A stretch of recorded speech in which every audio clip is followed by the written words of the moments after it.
One of Steam's big pillars is its absolutely huge number of dumpster fire shovelware games that release every day. July 2012. Steam is growing massively. Big game companies release their titles left and right, but how about the hundreds of indie developers? Let's introduce a voting system for smaller games.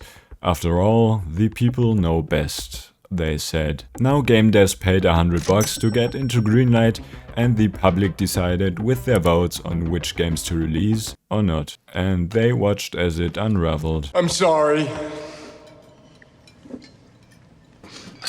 Games without an executable file were published, games with malware released, devs created fake screenshots so their game would get approved, and there were no limits on how many games you could upload. Game developers paid other developers for votes so their games went through. All of this resulted in all the good indie titles getting buried in between shovelware. He is working on a survival crafting game made entirely in RPG Maker with stock assets. There also was a problem with trading cards.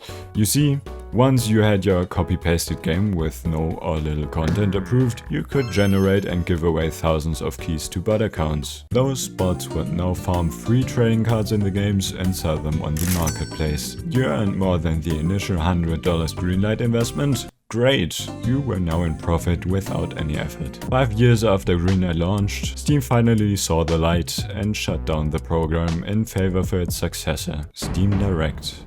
It seemed like a better system. Developers now had to pay $100 per game release and had to submit a form for curators at Steam. Turns out curators weren't curating. Silicon Echo Studios released 170 asset flips on Steam at once, something that would have even been hard to do on Greenlight. Steam curators worked hard at releasing games without executable files or empty folders, and it turns out the $100 price tag wasn't holding off shady developers. After all, they only needed to sell 100 trading cards worth $1 per shovelware game to make a profit. As all of this was going on, Valve eventually took notice of it, implemented algorithms to stop these games, reduced the number of achievements a game can have from 10,000 to 5,000. Quality control didn't exist and it's still in a bad state. Steam is still flooded to this day with bad indie titles that require no work to make, but at least it feels like it's slowly getting better.